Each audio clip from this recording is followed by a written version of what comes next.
हम्म, हम्म, कोई ले या ना ले, भगवान की दृष्टि में आपकी अकाउंट में नंबर बढ़ जाएगी, अगर हम प्रयास करें तो। मतलब भगवान ये नहीं देखेंगे आपने कितने पुस्तकें सेल कर पाया, भगवान ये देखेंगे कि आप कितना प्रयास आपने किया।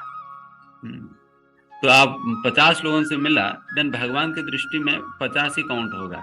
हालांकि उन 50 में से 5 ही लोग लिया है, देन भगवान की दृष्टि में 5 काउंट नहीं है बल्कि 50 ही है काउंट।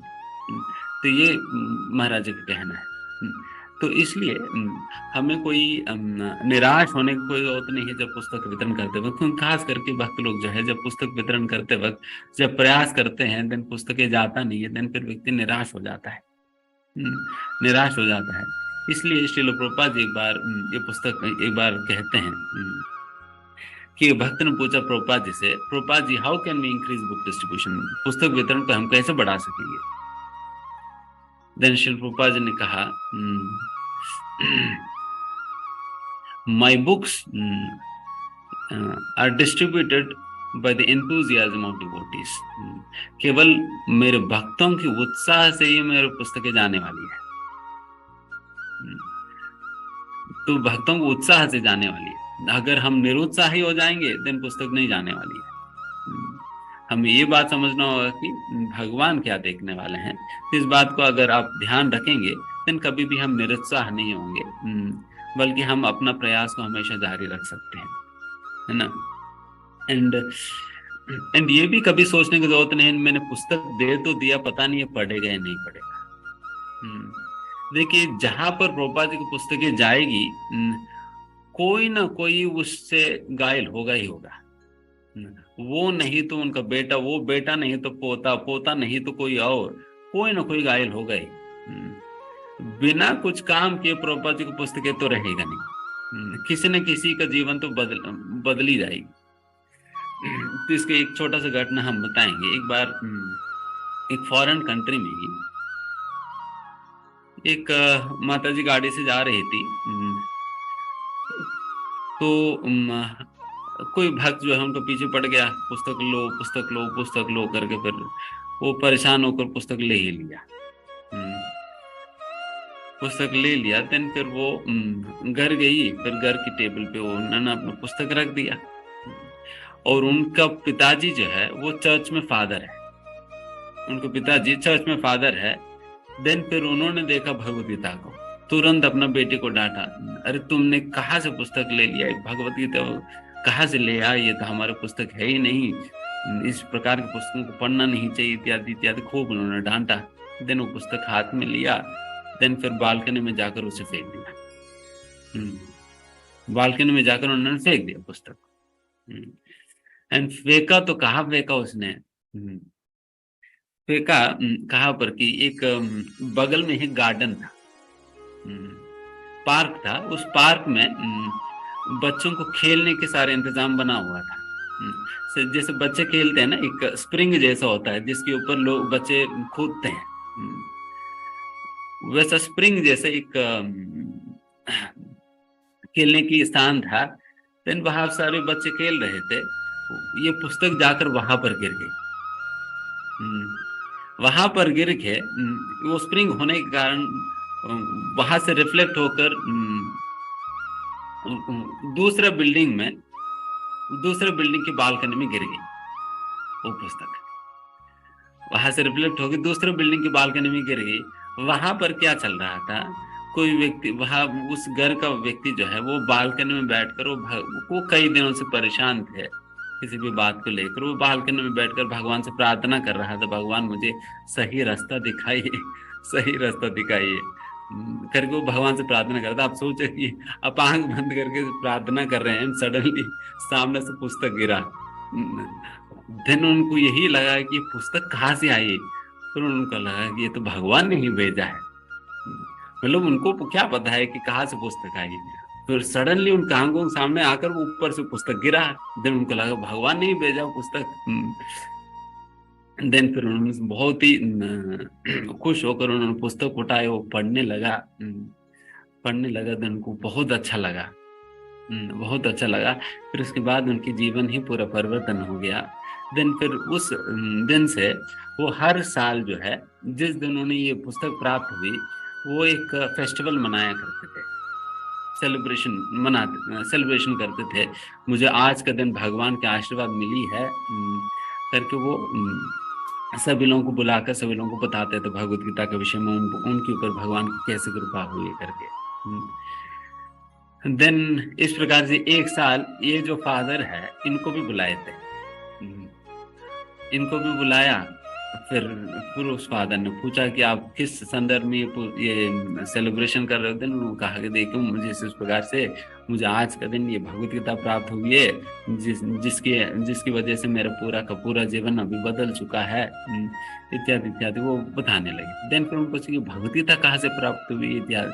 देन फिर वो कहा कि इस प्रकार से मुझे जो है एक दिन मैंने उनको एग्जैक्ट डेट टाइम सब कुछ उन्होंने बताया। देन तुरंत फादर को याद आया कि अरे उसी दिन तो मैंने ये भगवत गीता फेंका। उसी दिन तो मैंने ये भगवत गीता फेंका करके फिर उन्होंने उनको उनको कहने का प्रयास किया, देखिए मैंने ही तो वो भगवत गीता फेंका, तभी तो तुम्हें मिला इत्यादि बताने लगा। देन ये वक्त ने, नहीं मुझे तो भगवान की कृपा से मिली है, तुमने फेंका नहीं फेंका मुझे नहीं पता, बट मुझे भगवान ने दिया है। तो इस प्रकार से आप देखो कि किसने किनको पुस्तक बेचा और किनको पुस्तक मिला एंड कौन भक्त बन गया। कोई कनेक्शन ही नहीं कहीं कहीं। तो इसलिए पुस्तक जाएगी तो कोई ना कोई तो भक्त बनेगा ही बनेगा। इसलिए हमारे कभी पुस्तक व्यर्थ नहीं जाने वाला है, कभी व्यर्थ नहीं जाने वाला। इन पुस्तकों में ऐसा क्षमता है, लोगों की जीवनी को कैसे कैसे बदल सकता है। एक छोटा सा उदाहरण बताएं कि जैसा कि एक बार एक माता जी जो है वो गाड़ी में जा रही थी, एंड वो माता जी वो वो पीएचडी कर रही थी। एंड उन पीएचडी का टॉपिक क्या है? नास्तिकवाद। नास्तिकवाद में पीएचडी कर रही थी वो, लगभग अपना पीएचडी खत्म कर रही थी। मतलब 4-5 साल हो गए, उनकी थीसिस प्रोजेक्ट वगैरह सब कुछ समाप्त होने जा रहा था। देन फिर वो गाड़ी में जा रही थी। हमारे भक्त लोग तो एक्सपर्ट है, नास्तिक लोगों को पुस्तक भेज देते हैं। तो कोई चिपक गया। देन फिर भक्त ने छोड़ा नहीं। देन फिर उन्होंने मजबूरी में पुस्तक ले लिया। फिर उन्होंने सोचा पुस्तक ले ही लिया तो देन फिर शायद हो सकता है कि इससे भी हमें कुछ अपना थीसिस, अपना प्रोजेक्ट के लिए कोई ना कोई नास्तिकवाद के संबंध में कोई ना कोई पॉइंट मिल जाएगी। एक बार पढ़ ही लेते, देख लेते, कुछ ना कुछ पॉइंट निकालते हैं इससे। तो उन्होंने भगवत गीता से नास्तिकवाद के पॉइंट निकालना चाह रही थी। तो उन्होंने भगवत गीता खोला, फिर भगवत गीता खोला घर जाके, देन पढ़ने लगी। देन एक पन्ना पढ़ा, 2 पन्ना पढ़ा तो उनको अच्छा लगने लगा। उन्होंने सोचा कि एक बार देख ही लेते हैं इसके अंदर क्या है। फिर रात भर उन्होंने पढ़ाई की। तो फिर अगले दिन सुबह उन्होंने क्या करा कि उन्होंने जो भी 5 साल मेहनत करके उन्होंने जो प्रोजेक्ट बनाया, उस पुस्तक को लाके उन्होंने जला दिया। उन्होंने पूरा थीसिस पुस्तक को लाकर उन्होंने जला दिया। केवल मतलब आप देखिए कि एक रात श्रील प्रभुपाद की पुस्तकें पढ़ने के कारण एक नास्तिकवाद में पीएचडी करने वाला व्यक्ति की मन को भी किस प्रकार की प्रभाव डालकर बदलने की क्षमता है प्रभुपाद जी की पुस्तकों में। कोई और अन्य शब्द या कोई और अन्य पुस्तक इस प्रकार के प्रभाव तो किसी के ऊपर भी नहीं डाल सकती है। ये केवल और केवल श्रील प्रभुपाद जी के शब्द, because Srila Prabhupada ji as it is यथारूप भगवान के वचनों को प्रस्तुत किया है, इसलिए इसकी इतना प्रभाव पड़ता है लोगों पे, है ना।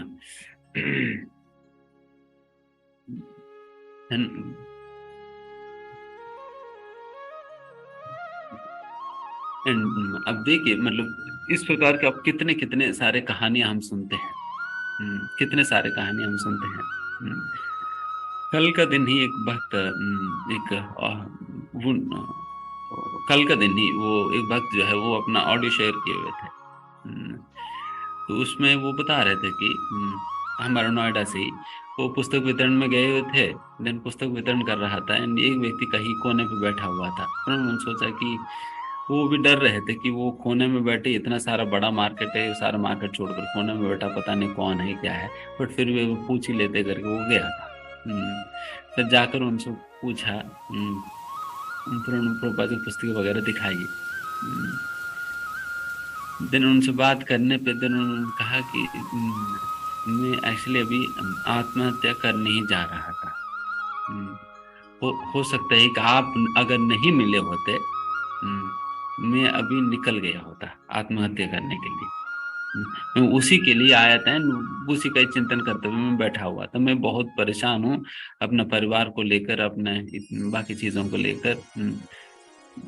बता रहे थे कि मतलब आप नहीं आए हो, तुम मर गए। तब देखिए इस समाज में कि एक ही चीज के अभाव है, जैसे भक्त सिद्धांत महाराज जी कहते हैं, the only thing lacking in the society is lack of Krishna consciousness. केवल कृष्ण भावनामृत का ही अभाव है, बाकी सब कुछ भरपूर मात्रा में है। किसी भी चीज के अभाव नहीं समाज के अंतर्गत, एक ही चीज के अभाव है, वो कृष्ण भावनामृत के अभाव है। एंड उसे पूरा करने के लिए हमें इन पुस्तकों को पहुंचाना होगा। ये पुस्तकें ही उस अभाव को पूरा कर सकती है। इसलिए हम में से हर कोई व्यक्ति, जो भी आपकी क्षमता है, उस क्षमता के अनुसार आप निश्चित रूप से प्रयास करिए इन पुस्तकों को आगे बढ़ाने के लिए, पुस्तकों को आगे बढ़ाने के लिए, आगे पहुंचाने के लिए, जो भी आपकी क्षमता के अनुसार। एंड श्रील प्रभुपाद जी किसी भी व्यक्ति के प्रचार के कार्यों को नापने का मीटर यही है। प्रभुपाद जी कहा करते, मेनली तो 3 चीजें कहते थे। कितने पुस्तकें आपने वितरण किया, कितने भक्त आपने बनाया, और कितना फंड कलेक्शन आप कर सका। इन तीनों के आधार पर एक व्यक्ति के प्रचार कार्यों को नापा जा सकता है। इन तीनों में से भी मुख्यतः श्रील प्रभुपाद जी पुस्तकों को ही जोर देते थे। अगर आपने साल भर कुछ प्रीचिंग किया बट पुस्तक वितरण ही नहीं किया, देन फिर क्या प्रीचिंग है?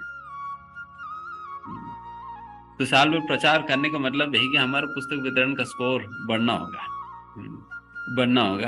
तो तभी कोई प्रचार का कोई मतलब है।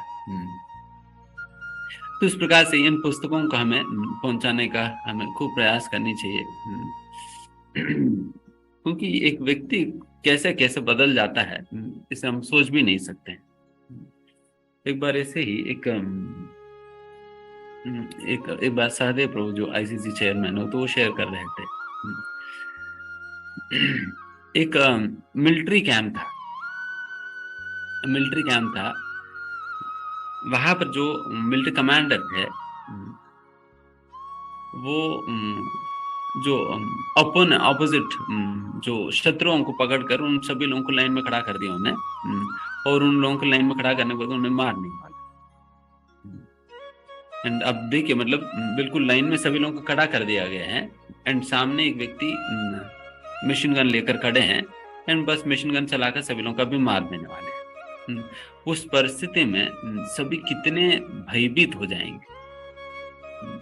एंड सभी खूब डरे हुए थे, सभी कांप रहे थे, बस गोली चलाएंगे और हम मरेंगे। सभी कांप रहे थे, बट उन्हीं में से ही एक व्यक्ति वो बिल्कुल निडर खड़े हुए थे। दिन ये कमांडर ने देखा कि ये सभी लोग, बाकी सभी इतने, उस कमांडर ने लगभग 10,000 लोगों को उन्होंने इस प्रकार से मार दिया था। 10,000 लोगों के ऊपर लोगों को उन्होंने मार दिया था, इसी प्रकार से लाइन में खड़ा करके फिर सभी लोग मार देते थे। तो उन्होंने देखा कि अरे इतने सारे लोग यहाँ पर खड़े हैं, सभी का सभी इतने डर रहे, तुम क्यों डर रहे? देन उस व्यक्ति ने कहा, क्योंकि मैंने ये बात समझा कि हम शरीर नहीं, हम आत्मा है। क्योंकि मैंने ये पढ़ा, हम शरीर नहीं, हम आत्मा है। देन फिर इस व्यक्ति की हालत को देखकर ये कमांडर बहुत इम्प्रेस हो गया। देन फिर उन्होंने कहा कि तुम्हें साइड कर दे तो बाकी लोगों को मारते हैं। देन उनको साइड कर दिया। देन फिर जब बाद में उनसे मिला, अरे ये मतलब इतना निडर कैसे हो? देन फिर उन्होंने कहा कि देखिए इस प्रकार से मुझे भगवत गीता मिली और भगवत गीता में ये बात कहा गया है कि हम शरीर ही नहीं है और हम आत्मा है, देन हम मैं मर ही नहीं सकता हूँ और तुम्हें मार नहीं सकते हो, इत्यादि सारी बातें कहने लगा। देन ये कमांडर बहुत इम्प्रेस हो गया। देन फिर उसके बाद कैसे भी करके इस कमांडर भी भगवद्गीता प्राप्त करा। एंड फिर उसके बाद ये व्यक्ति ऐसा भक्त बन गए, ये कमांडर ही आगे जाकर ये सारा कुछ क्या हुआ कि मायापुर में ये व्यक्ति भी प्रोग्राम अटेंड करने गए थे। कुछ सालों के बाद फुल टाइम डिवोटी बन गया, ये कमांडर फुल टाइम डिवोटी बन गया। एंड फिर ये मायापुर में प्रोग्राम अटेंड करने गए थे। वहां पर एक और डिवोटी के साथ ये व्यक्ति कमरे में रुके हुए थे। एंड वहां पर बहुत मच्छर होने के कारण दूसरा वाला भक्त ने कहा कि अरे हम मस्किटो रिफिल लगा देते हैं, बहुत मच्छर है, मच्छर काट रहे, रात भर सोने नहीं दे रहे। देन ये कमांडर ने कहा कि नहीं, रिफिल लगाने से मच्छर मर जाएगी, इसलिए हम रिफिल नहीं लगाए। आप सोचो कि वो व्यक्ति जो कि हजारों लोगों को लाइन में खड़ा करके मार रहे थे, एंड वही व्यक्ति आज का दिन एक मच्छर को मारने के लिए भी सोच रहा है, एक मच्छर को मारने के लिए भी सोच रहा है। मतलब कितना बड़ा परिवर्तन है।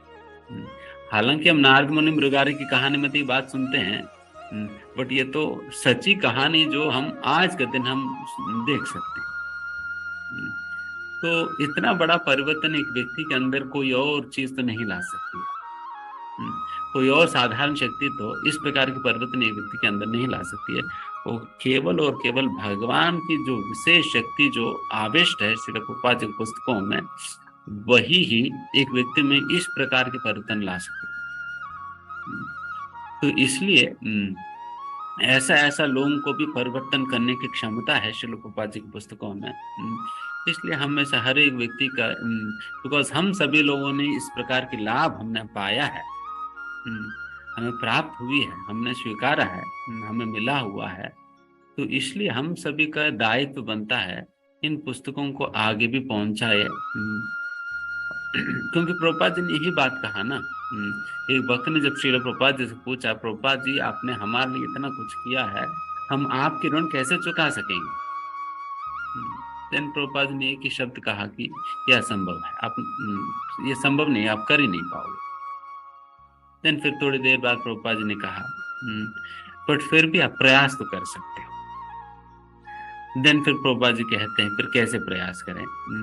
प्रभुपाद जी कहते हैं कि you simply do as I did, जिस प्रकार से मैंने करा उस प्रकार से तुम करो।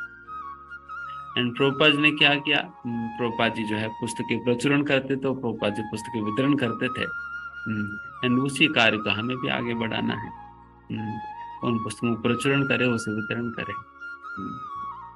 तो उस प्रकार से हम सभी लोगों को प्रयास करनी चाहिए।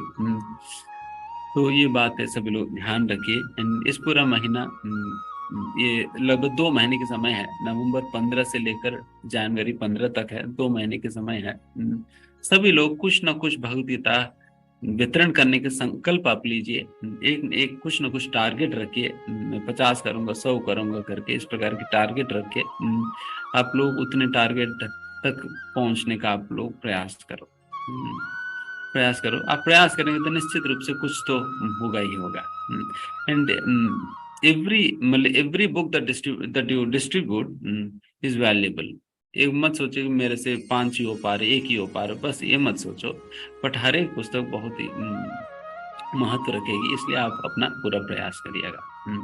ठीक है, यहाँ पर हम समाप्त करते हैं। बहुत धन्यवाद आपके समय के लिए। हरे कृष्णा हरे कृष्णा हरे कृष्णा हरे कृष्णा।